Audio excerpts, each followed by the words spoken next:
Connecting the dots of some seemingly irrational ideas can create magic for brands.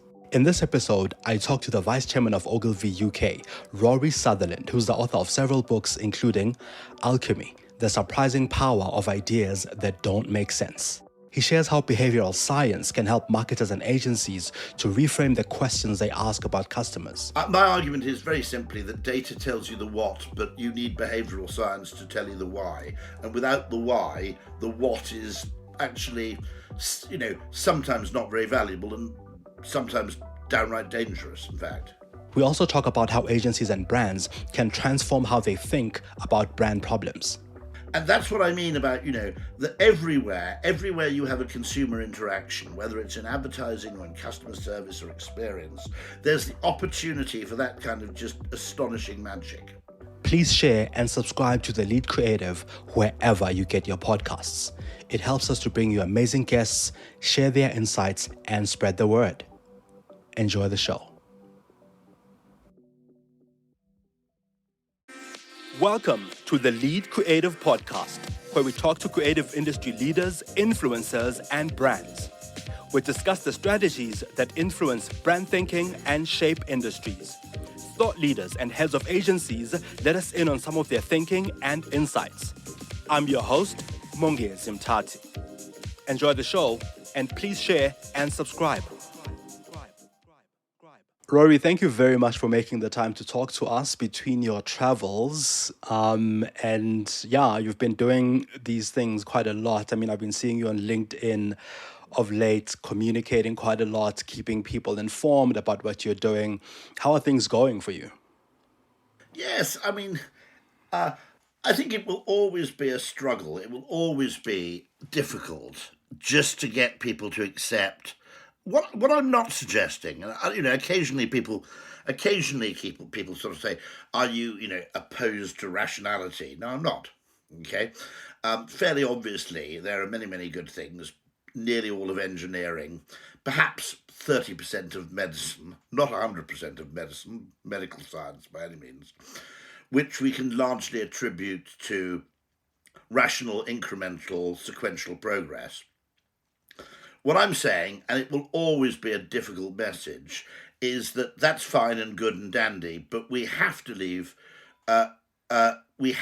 room for what you might call both creativity, luck, and something which is halfway in between, which is designing for luck. In other words, saying we don't entirely know how to succeed here, but we're going to design an experimental program, a kind of evolutionary experimental program, which will allow us to make progress over time. In other words, if you abandon the idea that in advance of every problem, there's a single right answer, and you accept the fact that the future has a large amount of unknowability to it, but you also accept the fact that actually a large part of innovation, let's take product innovation, for example, a large part of product innovation isn't really wanted in advance. So you can't ask people what they want. As Henry Ford has said, although it's not entirely clear he ever said that, Steve Jobs certainly did say it, okay? It's not our job to give the consumer what they want. It's our job to give the consumer something which, having experienced it, they can't imagine life without it. And that's different. And I think we simply have to accept the fact that the role that what you might call inductive sequential logic plays in progress and plays in business success will always be a really important role, but it can't be the only game in town. Can you recall the earliest memory that you have of interacting with advertising in any way and what impact that had on you? Very easily, actually. When I was a kid, now I was lucky enough to be born in 1965, which meant that I was kind of 10, 11, 12, 13 years old, in what was certainly a golden age of British print advertising. In particular, I think the work of, well, not only CDP, actually, the work of BMP and others, but certainly the work of CDP and print was magnificent. And my brother and I, my brother's 18 months older than me, we used to fight for the Sunday Times colour supplement every week. And really what we were fighting for was the chance to read the ads. Not so much the articles, but actually the ads, because the best of the ads were utterly brilliant. And it was also a golden age of TV advertising, which I I enjoyed TV advertising as well. But you would have had to be nuts, really, I think, to grow up in that age and not to consider a career in advertising, because the very best of it was just so incredibly good. I'm also, I'm also a bit of a nerd, so I'm not hostile to digital advertising. I just think it's overblown, and I think it doesn't really fully deliver on its promise yet, despite the fact that everybody can contrive figures suggesting that it does. I actually, when I was at school, we had a kind of careers officer. And I think the two jobs that came out top when we did some psychographic test for me were barrister or advertising. Those were the two things that came top. I can't remember what the third one was. Third one might have been some real wild card, like fireman or something. But it wasn't too bad. It wasn't too bad a psychographic test, if that was what it predicted, perhaps. Now, fast forward to today. We've now come to a time when we've evolved so much as humans where, to a point, we ignore advertising. We also stream our content on platforms that have little to zero advertising. So we avoid advertising as much as possible today. How can brands still stand out, win consumer attention in a meaningful way, and build real connections in this time when we ignore advertising so much? Well, there's one thing I've been questioning recently, which is that the modern trend in advertising is to do two things which make perfect sense in isolation, but which in combination don't make much sense at all. And that's to combine ever better targeting, and we can have a whole debate about that, by the way, which is if you target mathematically, are you, as an automatic consequence of that, devoting too much attention to the bottom of the funnel? Right. Because activity close to the bottom of the bottom of the funnel is really, really important. This is the thing I've got to continually say. Just because I say that something's overrated or should we say, overweighted, doesn't mean I think it's bad. I'm merely saying it's not the only game in town. Okay? That makes sense. And it's an ever-present problem, by the way, in the modern world, which is if you criticise someone's means, they tend to take it personally. Or, for example, there are aspects of both the, campaigns for diversity and inclusion. And I occasionally criticise them, not because I think the intention is wrong, but because I think they're counterproductive or maybe ineffective. But it's very dangerous in the modern world to criticise anything because it's taken personally, and you're assumed to be kind of essentially denigrating their entire, someone's entire existence. Okay, if I think that certain behaviours that are designed to foster inclusion or diversity are ineffectual, when I criticise them, it's criticising the means, not the ends. That's what I'm saying. And in this case, when I criticise the focus on the bottom of the funnel, what I'm not saying is that conversion is unimportant. In fact, it's probably the first thing you need to get right. I'm merely saying that's not the only game in town. Okay? And, one of my mantras also is the opposite of a good idea is another good idea. It's not originally me who said that. It was actually a conversation, believe it or not, it's a conversation between Einstein and Niels Bohr, where they agreed the same thing. They said in trivial discussions, in trivial things, the opposite of a good idea is wrong. But in really, really big things, the opposite of a good idea can be another good idea. That makes sense. And we do have a very strange kind of modern culture where people, bizarrely, although they're better educated and should be more sophisticated and nuanced, people seem to have an ever greater urge to see things in kind of black and white terms. So conversion is really important. What I'm saying is the two things I'm saying that make sense in isolation that don't necessarily make sense in combination are getting better and better at knowing who your customers, both real and potential, are. Very good idea. No one's criticizing that. Secondly, reaching customers really, really cheaply. Okay. Yes. Now, that's a good idea too, in many cases. If you want to reach a large number of people, reaching them in an inexpensive mass medium where with a low price per eyeball can be a really good idea. But doing both those things together is kind of dumb. Okay, the reason in direct marketing we always had to know who our customers were is because direct mail is very, very impactful, but it's very, very expensive. Okay. So, in a good piece of direct mail, you could get a response rate of 3, 4, 5, 7, 10%. Okay? Now, those are monumental response rates when compared to email marketing response rates or banner response rates. Okay? They're orders of magnitude higher. Yes. And the reason it paid to use direct mail is that direct mail was very, very impactful. But part of the reason it was impactful is that it was expensive. And deep down, I think the consumer thought, well, someone has actually spent £1 writing to me about this. I probably should pay it at least 30 seconds attention. Yeah. We don't think that about a banner, do we? We don't think, gosh, I think of all the effort that went into bringing me that banner at the bottom of the page. I really ought to give it a bit of thought. I mean, there are other reasons. I mean, with direct mail, I mean, just, our automatic reaction to mail is that maybe this is something I need to respond to. But the point I'm making is that the combination of targeting and cheap media, which seems like two good things, actually combines to actually do something which is actually a bit dumb. If you know exactly who your customers are, you shouldn't be reaching them in low impact, low conversion media forms. You Yes. should be. Let's okay. I'll put it in very simple terms. Okay, if you're running a car dealership. If someone comes in who's just a bit of a tire kicker, right? You might just keep an eye on them and say, "I'm here I'm here whenever you need me." Yes.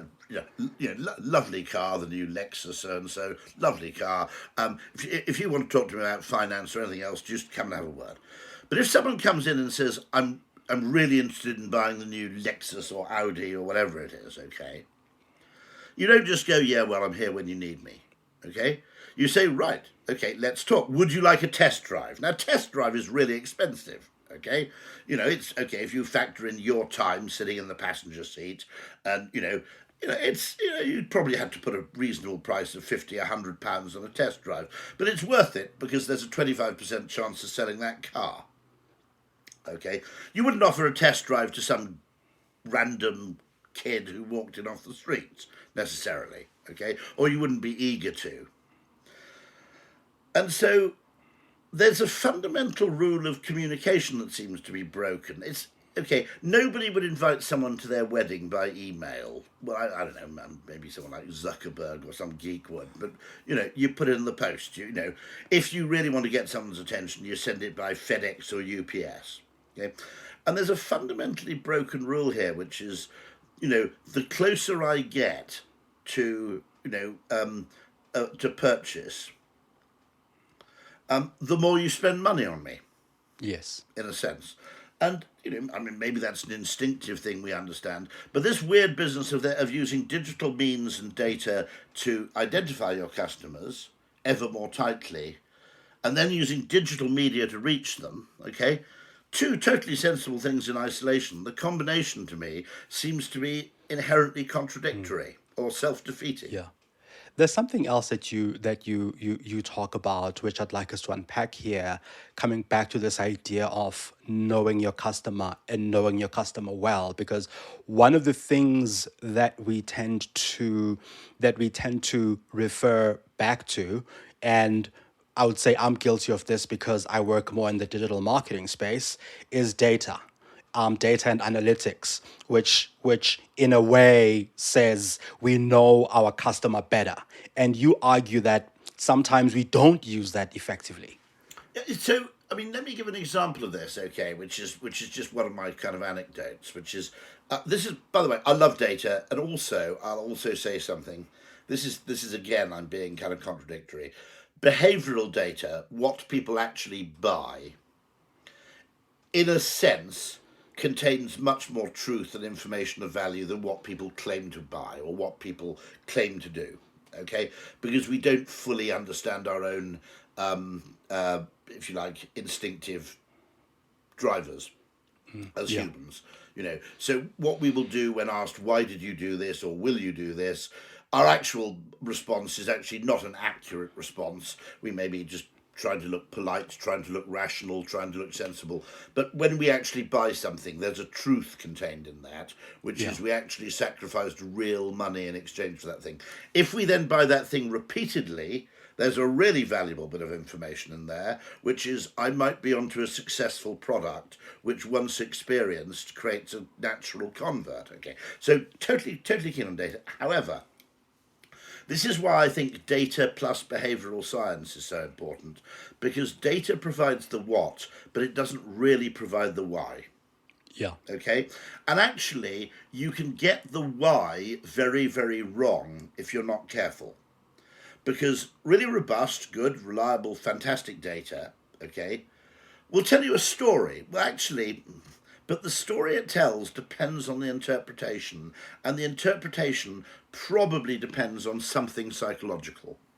And the example I always give, okay, is let's imagine you're Starbucks, okay, or a large coffee chain, okay, and at the moment you close at 5, and to be honest, you don't sell that much coffee between 4:30 and 5, all right? So someone says, is it worth opening that Starbucks? I mean, there's some really weird stuff. There's a Starbucks I always call the world's laziest Starbucks, which is on platform 1 of Victoria Station. And it like closes at 7 o'clock. You've got this prime real estate. What are you thinking? Closing there, okay? But anyway, you look at the data and you say, well, there's no point in opening any later because, look, in the last half hour we're open already. We don't sell very much coffee, okay? And so, projecting that downwards, it looks like demand for coffee really tails off after 6 p.m. or 5 p.m., okay? And by the way, that might be true. But there's another story, which is an interesting one psychologically, which is people hate drinking coffee in a place which is about to close, okay? And secondly, that because the staff want to go home early, they consciously or unconsciously deliberately show signs of shutting up half an hour before the store actually closes to discourage more customers from coming in. And if you so they wind down almost. Well, if you talk to people who work in coffee shops, this is known as getting the mop out. Okay.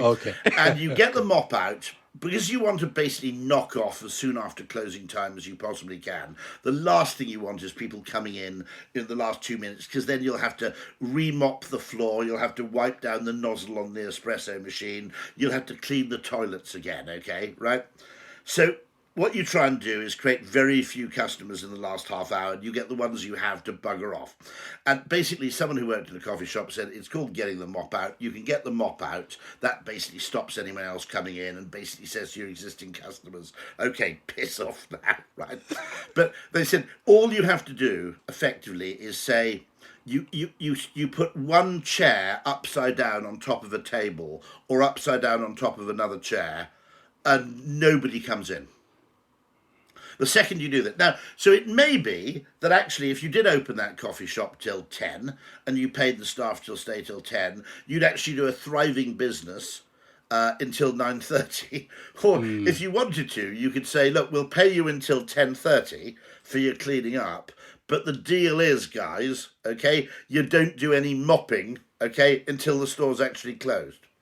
So it's half anecdotal. It's actually kind of true, but it's an example where you could read the data. If your grasp of psychology was wrong, you could read the data and very, very confidently derive a conclusion from it. Now, that conclusion might be right, but a psychologist or someone, or indeed a creative person, by the way, just generally, might draw a completely different conclusion from the same data. Because data doesn't really give you answers. It just gives you, I would argue, it just gives you avenues of inquiry. It's a bit like police work. that by and large, an awful lot of data you would acquire in a police investigation, it doesn't actually say that's the guilty party. It says this is an avenue worth exploring. And my argument is very simply that data tells you the what, but you need behavioural science to tell you the why. And without the why, the what is actually, sometimes not very valuable and sometimes downright dangerous, in fact. If you're enjoying The Lead Creative, please share this episode with your network and hit follow or subscribe. Enjoy the show. So on to a bit of a longish question based on some observations and things that have been happening in recent times. Inflation is at a 40-year high, and there's an article I read that when this happened, there was a domino effect where recessions followed, money supply was reduced, interest rates were raised, consumers spent less, unemployment rose. Now, with that lens in mind, I'd like to come to something that you talk about quite a lot, which is that marketers should ask better questions. And this is something that you've been talking about a lot in recent times. Now, through this lens of this domino effect that happens as a result of inflation, how can marketers within brands and agencies ask better and better quality questions? I'd say something very, very perverse, okay?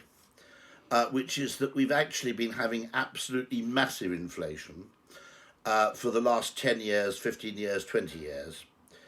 And that the only reason we haven't noticed is we don't include property prices in the inflation figures. Okay. Now, if I were a marketer and an economist simultaneously, one of the things that would really piss me off, and it would piss me off in Britain, it would piss me off in the US, it would piss me off in South Africa, okay, is that human ingenuity in most market segments has done an incredible job, looked at over 20 years, of getting people better stuff at a lower price. You look at airlines, okay, or you look at televisions, right? Okay, the television I had as a child was more expensive than the one I have now, and it was a piece of shit compared to my current television. It was my father had black and white TVs, don't ask me why, but I mean, it was rubbish, okay, and even really expensive colour TVs were really, really expensive, and they were rubbish. People's faces were pink, okay, and they were a massive, great box that sat in the room. Yeah. When I was a student, okay, in 1987, it never occurred to me that I would necessarily go to the United States ever in my life, because that's how expensive travel was, okay? Clothes, now I've got to say this, I'm 57, because not all you young people appreciate this, but when my parents bought my school uniform, it was a significant real expense. So, okay, the shoes were probably 20-something pounds, okay? But that was 20-something pounds in 1977, which is getting on for like 100 quid in modern money, okay? So capitalism has done this incredible job, okay, of providing people with better shit for less, which should have meant people have ended up with a load of extra discretionary income to spend on different things.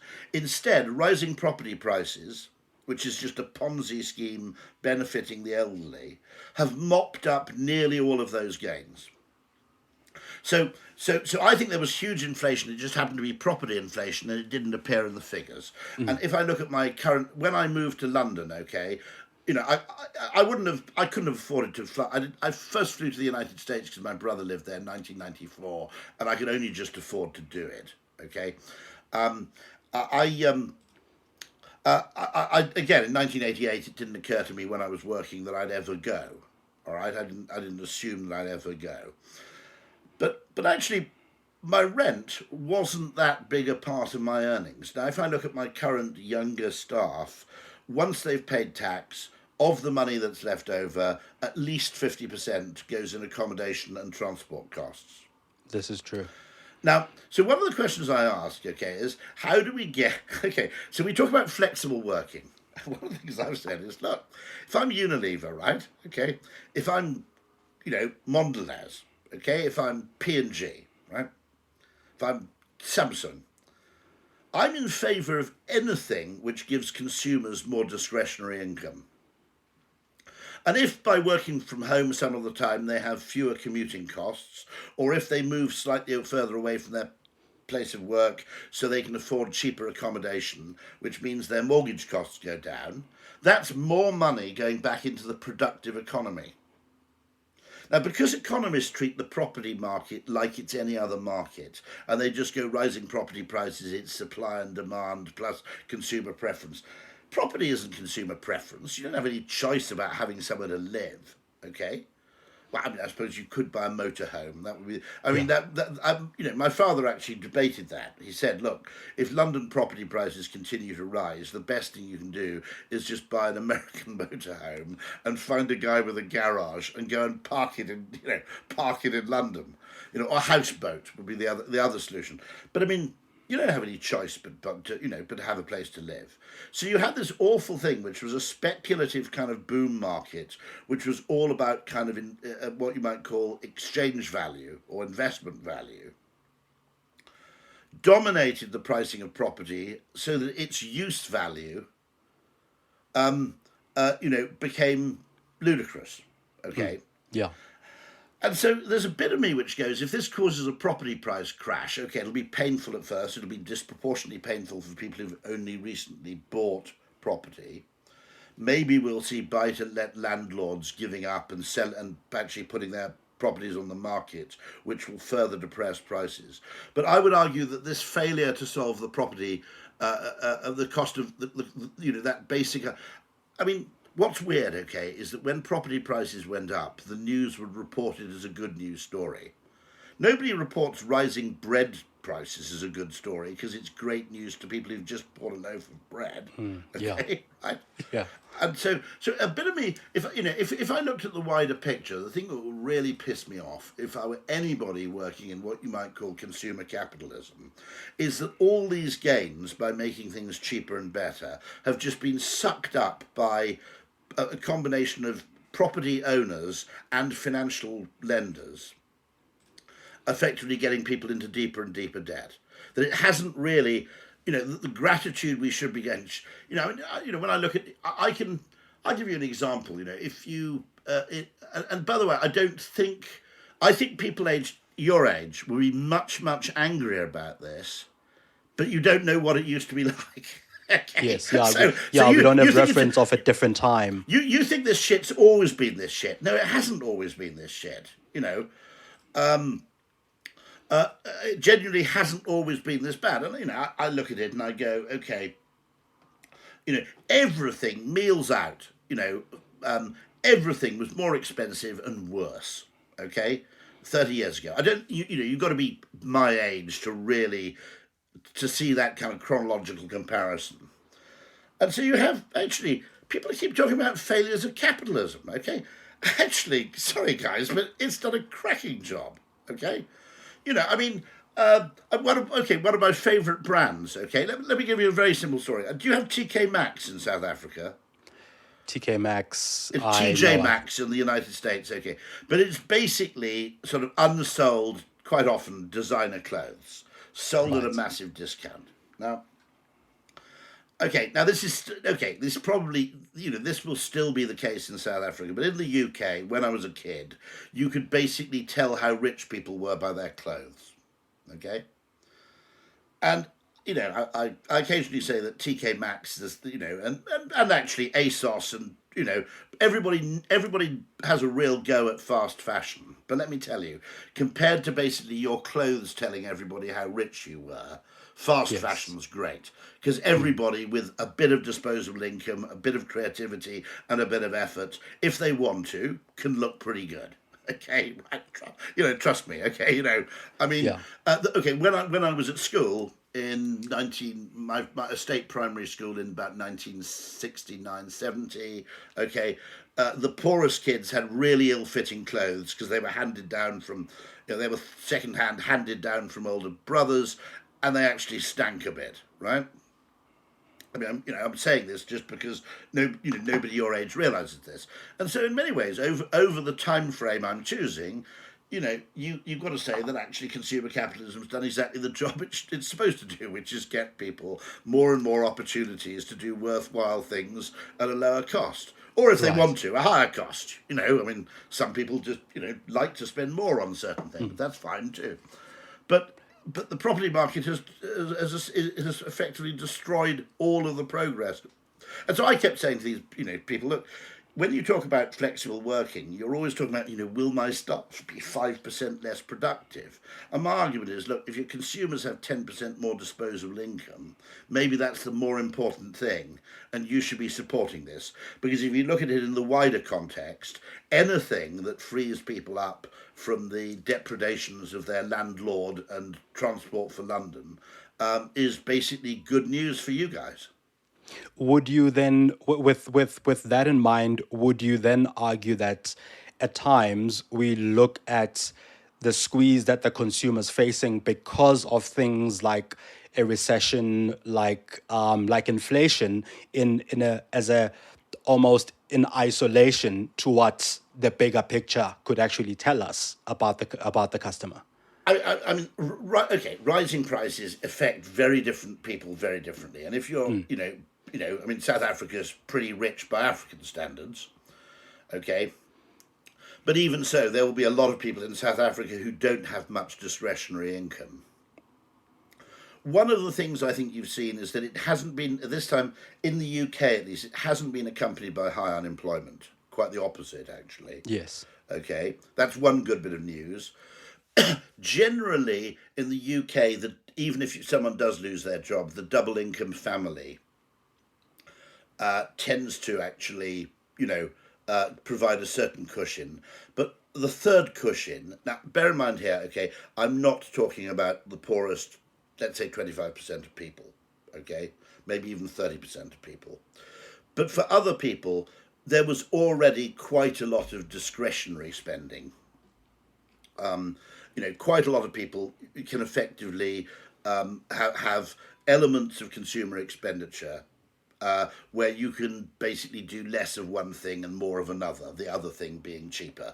So effective basic substitution. And you see it all the time, by the way. If you look at what people do in the supermarket, you can actually people will go into a supermarket. This is in perfectly normal times, and if something's on offer, they buy more of it. Okay, and what so one of the good news things is this isn't quite the 1930s in that a significant enough part of the population can just go. Put it this way. Okay, one foregone cruise pays for quite a lot of pizza. If you like. Yeah. Okay, so people do have wiggle room. And I'd caveat that very strongly with I'm not talking about. But as a result, you get these very strange things where whenever you get a recession, certain sectors do disproportionately well. Yes. And that's because people trade down from one thing to something else. It was famously called in the 2008 financial crisis, it was famously identified as the lipstick effect, which is people couldn't afford, expensive clothes, okay, and maybe they couldn't afford a meal out, but people still like a treat. So what people would do is they go and buy one expensive branded lipstick instead. And so it's undoubtedly okay in aggregate. Yep, okay, expenditure goes down, but for any individual player in the market, the effects can be actually incredibly complicated because you have people dropping out of the market and people dropping in. Yeah, so if you're McDonald's, you get people who go there half as often, but you also get people, if you like, trading down from pizza.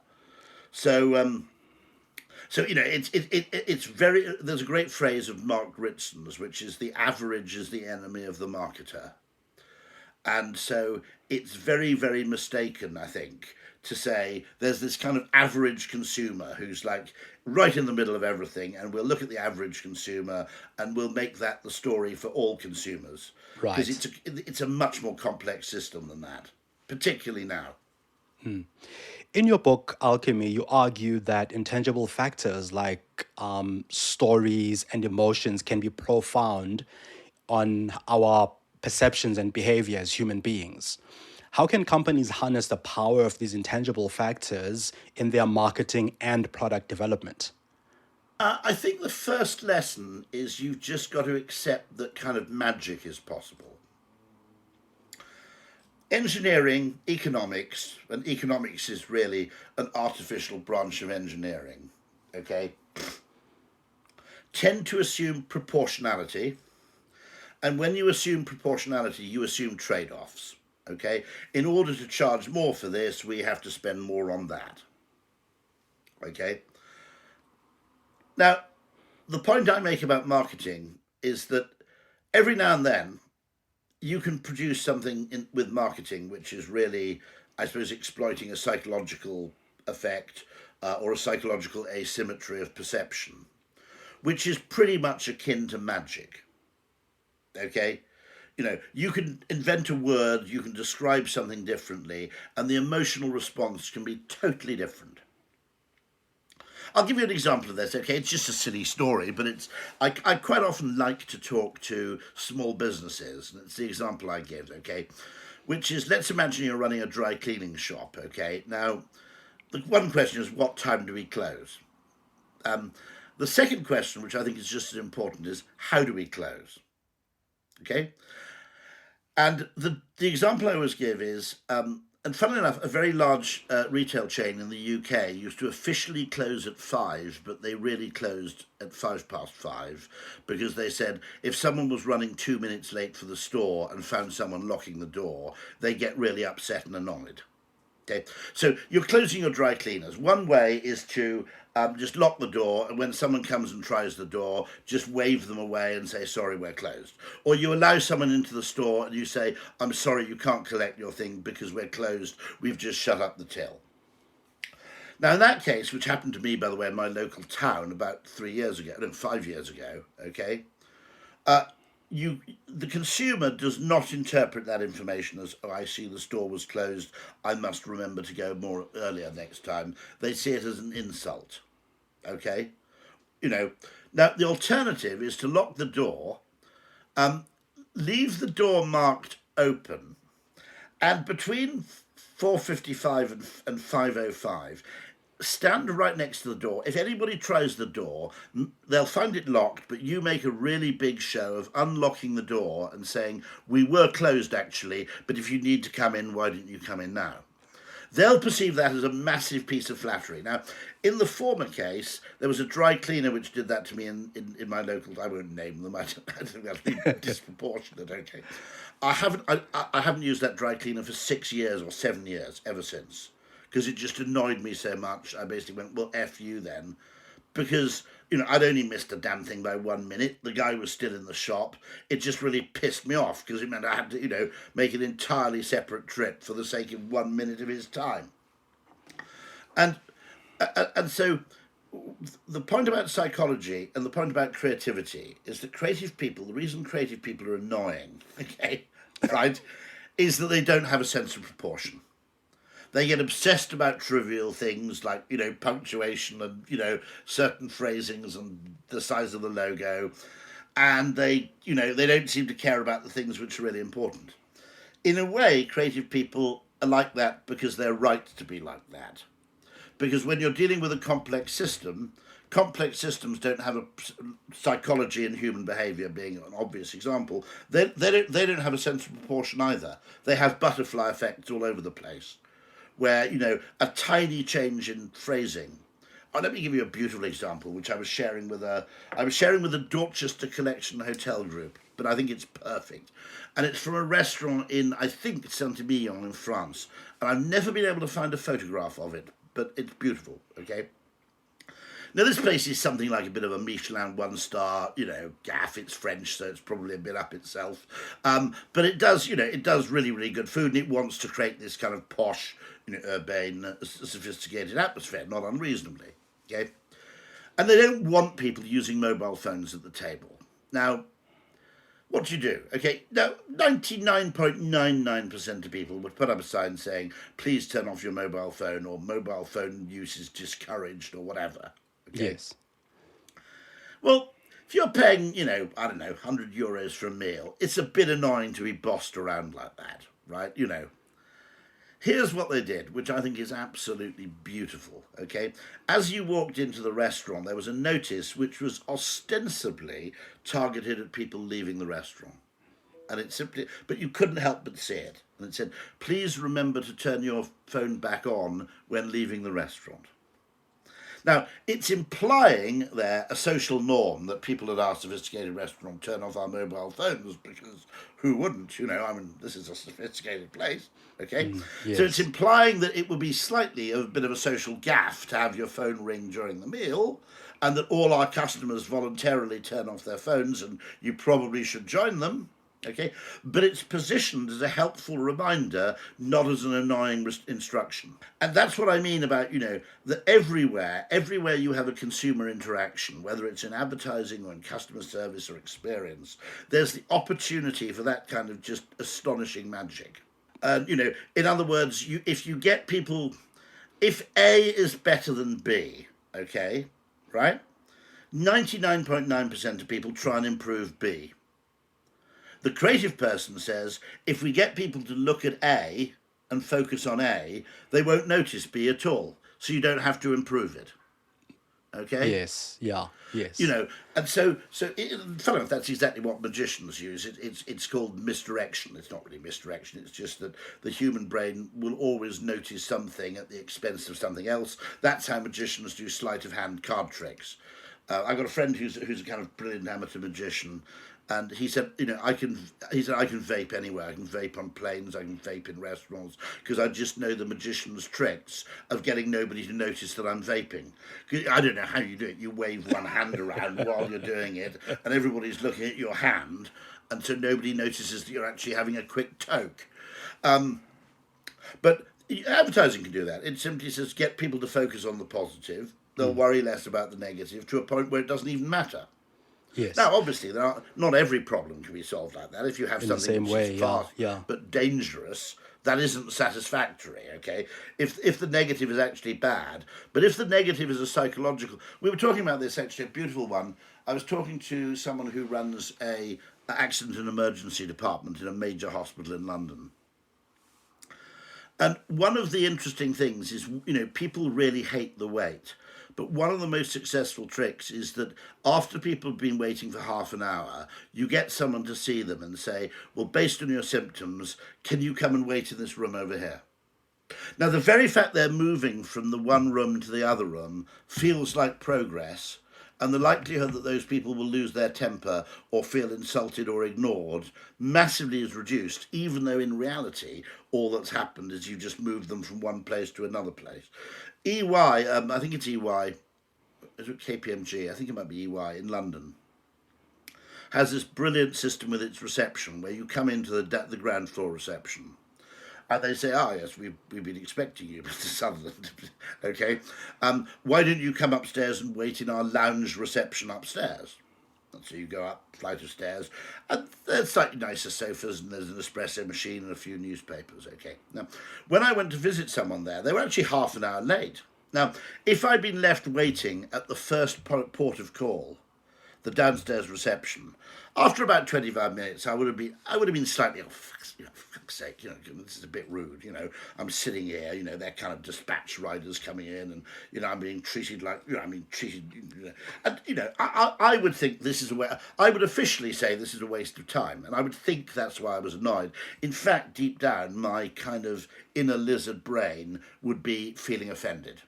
Okay, because I wasn't being treated with the respect, blah, blah, blah. Now, once you're ushered upstairs into this parallel reception upstairs with an espresso machine, they were half an hour late. I was actually slightly annoyed they turned up, because I was so happy chilling up there, okay? I didn't see it as a waste of my time, but I didn't feel offended because they'd flattered me enough by saying, come and help yourself to an espresso capsule. They could have been an hour late. I wouldn't have minded. It's so clever. And actually, we can use this to actually improve human happiness. Now, I've just got to be really clear. It doesn't work if the negative you're distracting people from is what you might call an actual physical negative, right? If you're distracting people from the fact that the bloody thing is poisonous, then that's a problem, okay? But if the negative is purely an emotional negative to begin with, well, what harm is done by making sure that people don't experience it? It's a bit like the placebo effect in medicine. Well, if the placebo effect actually helps you get better, what's the problem, right? We shouldn't be going, oh no, the placebo effect. We should be going, how do we maximize the placebo effect? This episode is sponsored by the digitally led customer experience agency, Roger Wilco. For all your customer experience, digital marketing, and web development needs, go to rogerwilco.co.za or rogerwilco.co.uk. You can also download the South African CX report and the Township CX report directly from their website, free of charge. Don't we all love something free every now and again, especially with insights, right? This is true. This is true. Something else that that has been doing the rounds a little bit in various conversations is that sometimes as agencies and creative teams mature, the more experienced minds in those teams tend to become out of touch with popular contemporary culture, while the younger members of those very teams are not experienced enough and not in leadership positions, but they are in touch with contemporary culture. Yeah, Have you got some thoughts? Sure. It's a really good observation. Actually, you need both, because you could equally argue that, I mean, when I was in my 20s, okay, I couldn't really get my head around why anybody would have a pension. So when I had to do pension advertising, it's worth noting that the old tend to be much richer. And so the advertising focus on young consumers is, there's some logic to it, which is they are future consumers of tomorrow and so on. And also younger consumers probably are more malleable in terms of their behaviour than older people who are more set in their ways. So there are reasons for targeting the young disproportionately. But yes, you need both, and you need the humility and honesty in both to say, I, the 25-year-old, will listen to the 48-year-old when he explains why pensions are a good thing. Because when I was 25, if I've got 100 quid left over at the end of the month, I'm going to spend that on having fun. The idea that I'm going to actually put it into some tedious financial pot so that in 40 years' time it might be of some value to me struck me as absolutely ridiculous, right? I mean, yes. I couldn't understand why. Now I'm 57. It's something I'm quite grateful I actually made at least some partial effort. And so, I need to have the humility. There are certain areas, when you're 57, and that's really bloody old in an ad agency. I mean, one of the problems with ad agencies is there aren't enough people above the age of 40 in many cases. But you're right about the grip of contemporary culture. Yeah, okay, you lose that because musically your tastes have tended to calcify as you get a bit older. There's a reason for that, by the way, which is as you get older, you have more experience to draw on in deciding what to do, but you also have less future life left remaining to you to benefit from experimentation. Yeah. So there are two reasons why young people are highly open and experimental, is they need to develop the experience to determine their likes. So they've got to try 20 different kinds of music, okay?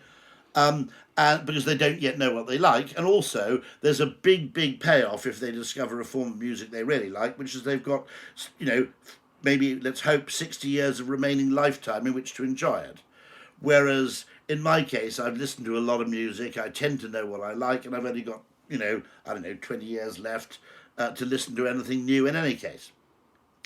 And so, but equally, I think it requires mutual humility and curiosity, which is, okay, you tell me about this stuff that I don't know about. I mean, one tragic area, which is hugely important, by the way, is gaming, okay? In the sense that I was a gamer, massive gamer, right up until the time I suppose I was kind of about 25, and once you've got a full-time job and you have, and you have limited free time, being a good gamer is difficult. Weirdly, there are groups of older people who become gamers in retirement because they now have the time to kill. Gaming is very good value for money in terms of cost per entertainment hour. You know, a game might cost £80, but you might get 800 hours of pleasure out of it, so that's 10 pence per hour.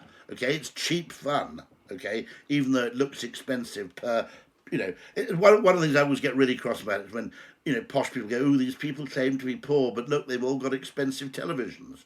Well, that's because television as a form of entertainment per hour is unbelievably good value for money, right? You know, okay, you go out for a pizza, it's £60 for 2 hours for your family. You sit at home watching TV, it's about 15 pence. It's not surprising people who don't have a lot of discretionary money choose to spend a lot of that money on a good television. And gaming always worries me because, it's something which simply, once you have kids and a whole lot of responsibilities, for a large swathe of the population, it's a major part of their cultural, cultural reference points.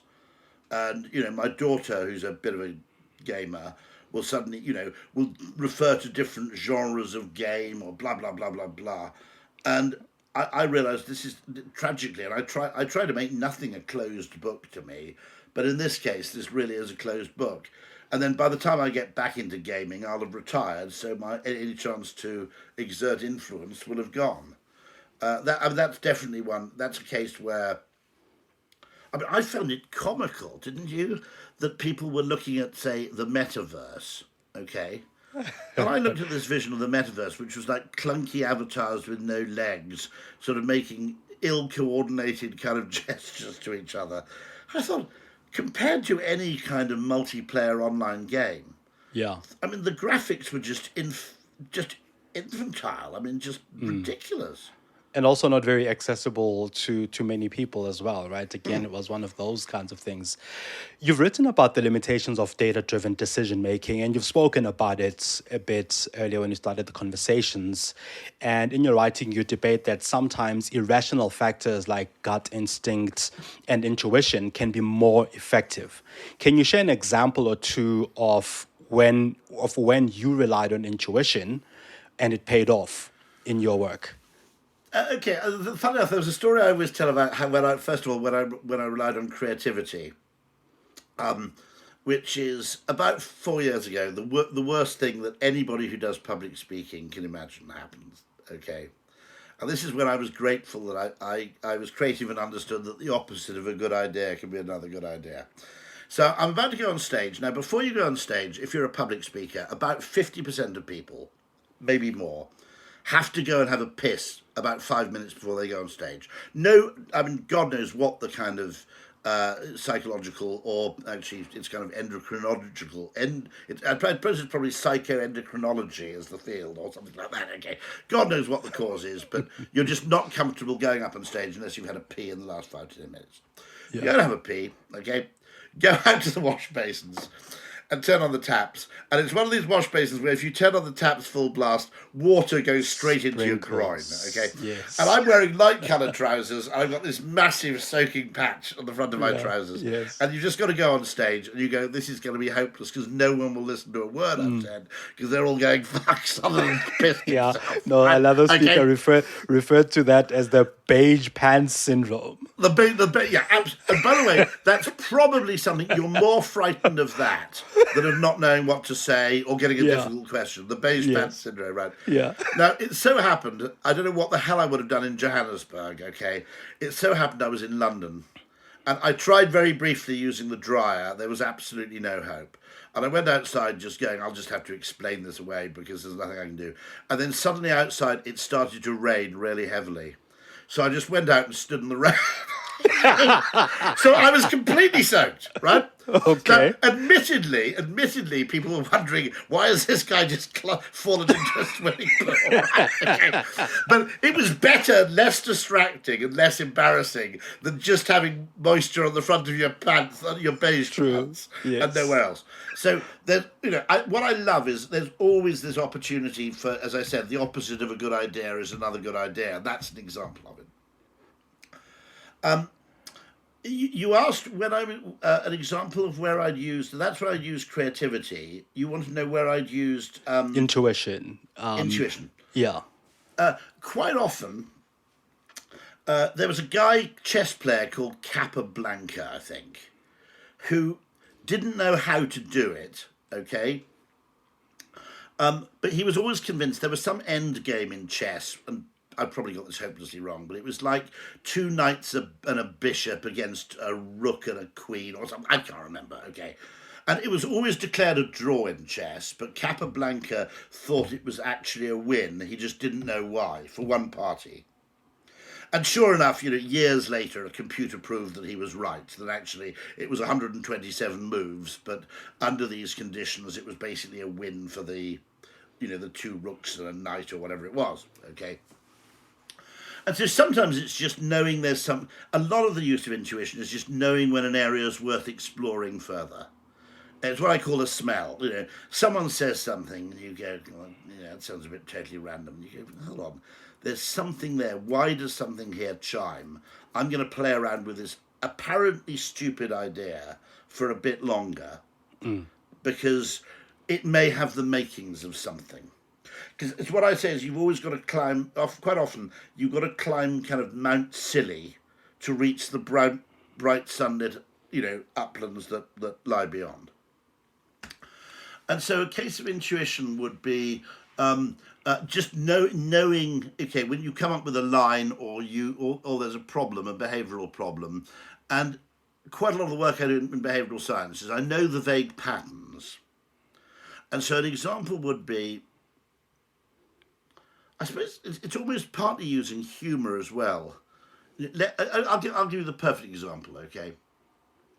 Which is, someone came to me and they had they worked with the local fire brigade, and when the local fire brigade weren't fighting fires, they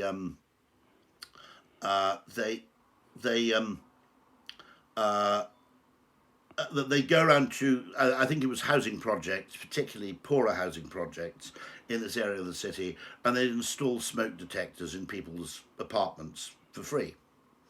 I think it's a big deal, it can save a life. And they said, we don't have much of a problem. We're firemen, we turn up, people are pleased to see us. We don't have much of a problem, except for one thing. People are totally happy to let us install one smoke detector, but really we need to install 3. Okay.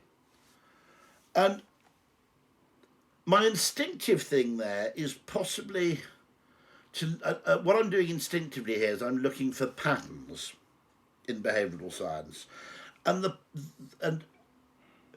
the way you use instinct is you think of something which isn't actually the same, but it rhymes. Right. And there's an example where a famous example which we'd done, which is that if you say maximum 4 per customer, with like fries for $1 in KFC Australia, okay, far more people buy 4, anchoring effect, etc. And I kind of went in and thought there's a rhyming pattern here with something I've heard before in behavioural science. And it was, something similar, which is, I went, that's because they think that there should only be one, okay? And I said, the trick is, now I don't know how well this worked, but they did adopt it and I think they still use it, so let's assume it worked quite well, optimistically. I said, the trick is, if you think that 3 is necessary, 2 to 3, turn up with 6, okay? And you say, well, we you're actually allocated a maximum of 6 smoke detectors, but looking at your apartment, we think you can make do with 3. Now, it's possible then that the person might drive you to 2. There's nowhere they'll go from an anchor point of 6 to 1, okay? Right. They'll probably accept 3, and some of them might say, are you sure I don't need a 4th one in the kitchen, child's bedroom, whatever it may be, okay? But I said, turn up with, turn up with a huge number. And so quite a lot of it is you instinctively feel that there's a solution somewhere there by effectively changing, changing the frame of comparison, if you like. From 1 is normal to 6 is normal, but 3 is an acceptable compromise. And so the only way I can say that is that the way we tend to deploy behavioural ideas is you have a toolkit and you have a lot of case studies which give you kind of patterns, and you look for the rhyme. And there's another case I was thinking of, which is um, I mean, other things, I think, genuinely, by the way, I think we ought to be honest about this, other things just emerged from the unconscious. David Ogilvy famously dreamt the whole Pepperidge Farm commercial. It kind of came to him in a dream.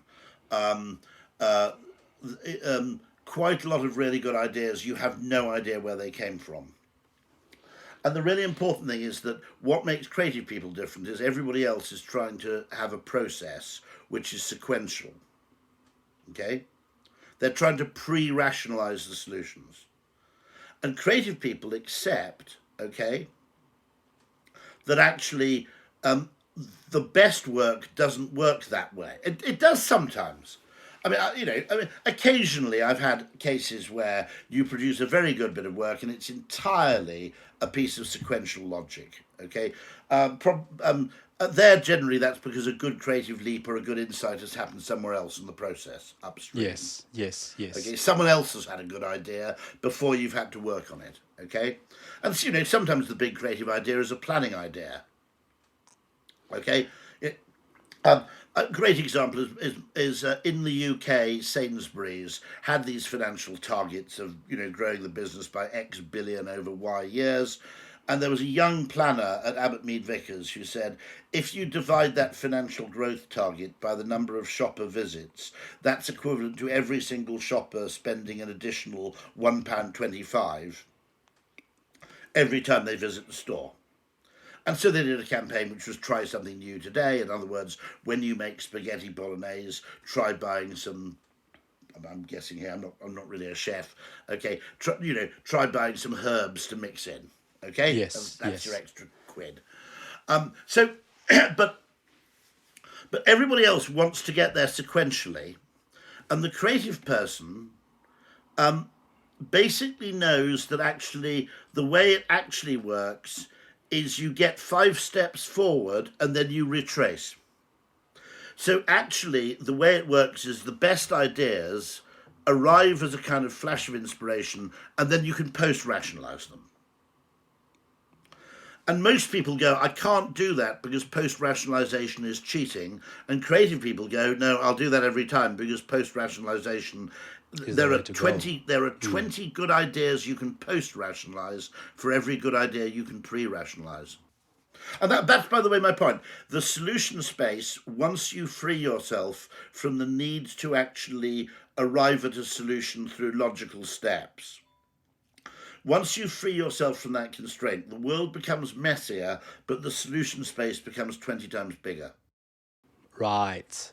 So it's not always logic and rationality that we should. If you look at hugely successful products, Dyson, I always make this Dyson, Red Bull, Nespresso, actually hugely successful businesses and brands. There was no pre-existing demand for those things. There was no evidence in the marketplace whatsoever that people wanted a $700 vacuum cleaner, that they wanted a very expensive, weird-tasting drink. Evidence of the demand for that, 0, okay? Evidence that people would pay 70 pence for a cup of coffee they made themselves at home, none. Because the really successful products actually don't appeal at first, but that once you've experienced them, they completely change your whole frame of reference, they change your whole preferences, they change your utility. I mean, they almost create that desire where it wasn't before. I mean, okay, the classic example is mobile phones. Most people didn't want them. Once you've had a mobile phone, you can't go back. There's no way back. Funnily enough, very interesting, because I'm doing a bit of work with Audi in South Africa about electrification of cars in South Africa. One thing that makes me optimistic about electric cars is the really important thing that a lot of people are reluctant and a lot of people are holding back and a lot of people are waiting. But of the people who buy an electric car, very, very few people seem to go back to petrol afterwards. So one of the things I think, and one of the things about South Africa and electric cars is that at the moment we've got record high power outages as well. So I'm wondering how I think behavioral science will will overcome that bit of challenge, or at least that perception. In the medium to long term, of course, you've got an absolute abundance of sunshine, Yes. and you spend a fortune on importing oil. Is that right? Because you don't. Yes. Yes. I mean, the importation of oil is a major drain on South Africa's kind of balance of payments, and you do, at least, theoretically, have the potential for a lot. I mean, I remember being in Joburg, basically in Joburg for the whole winter. You never get a cloud in the sky, do you? I mean, Yeah. Mostly not. no. Yeah. I mean, I arrived in Johannesburg in what must have been sort of July or August. And it was a beautiful, absolutely beautiful sunny day, as apparently the whole of June, July, August, September is in Johannesburg, okay? And the people met me from Ogilvy in South Africa and said, I'm sorry you had to come during such terrible weather. And I laughed, because in Britain, okay, if it's sunny, it's a nice day. Doesn't matter what the temperature is, okay? Yes. But it was about 2 degrees, 3 degrees. There'd been frost overnight. And what they meant by terrible weather was it was cold. Yeah. And that was a glorious case of complete relativity, because no British person would look out of the window, see a blue sky and go, it's a horrible day. If the sun is shining, it's a nice day. End of, Okay, the only extreme might be massive extremes of heat and massive extremes of cold. But basically, it could be -6 and it's a beautiful day if the sun is shining. Yes. And so potentially that transition is going to be painful, but it's in South Africa's case, disproportionately, it could be a really good transition to make, because you actually have reliable sources of solar energy, which is something we don't. We have, the potential for it, but it ain't reliable. Rory, in closing, how can creative teams, strategy teams, and people who sort of work within the agency space where there isn't behavioral science teams, how can they merge some of their thinking and some of what they do with some, I think, insight from behavioral science? I think the thing is, at the very big, I think we make a mistake as ad agencies in that I think very, very soon after a client has not necessarily briefed you, but made you aware of a problem to be solved, I think you should have a loose multidisciplinary period of a couple of days where you really, really explore the problem and define the question and define the behaviour that's required. So what we tend to do is we have process, creativity, process. And actually, I think we need creativity, process, okay? And that basically because of what Einstein said, which is if you gave me an hour to solve an important problem, I'd spend 55 minutes defining what the question was and 5 minutes then coming up with the answer. And I think that's where behavioural science plus strategy plus data actually, okay, they can actually meld together into something really valuable, because if you can come up with the right question, as Einstein, I think we'll have to take his word for it, the answer can be surprisingly easy and surprisingly quick. And if you define, so the first thing is always define a brief in behavioural terms, because then you're being media neutral. If you define a brief in attitudinal terms, you aren't looking at the whole kind of toolbox, the whole creative toolbox. Yes. You're going, okay, how do we change what people think? That's not the point. The point is to change what people do. And changing what people do may not involve communication at all. It may involve design. It may involve, incentives. It could involve any manner of things. But there's that 48 hours of what I call going through checklists, going, have we explored this possibility? Does this data really mean what we think it means? Does anybody have any alternative explanations? And I think that's what I'd love to see in the ad industry is, as I said, creative logic. We need sequential process in execution. We also need it probably in the run up to, defining and narrowing down a creative challenge. But I think we're failing to explore the available solution space by not having a creative, and I mean a creative process up front, which involves but is not confined to people from the creative department. Really great. Thank you very much Yeah. for your time, Rory. This was an amazing conversation, and I'm sure that our listeners will benefit a lot from it. Thanks for making the time. Thank you for listening to The Lead Creative. Did you get one insight that's worth sharing from this episode? Please share it with your network or your friends. Pop me some of your ideas and innovative finds on Twitter on @Mongezi. This podcast is available on Spotify, Stitcher, Apple, Google, or wherever you listen to your podcasts. You can also find me on mongezi.com.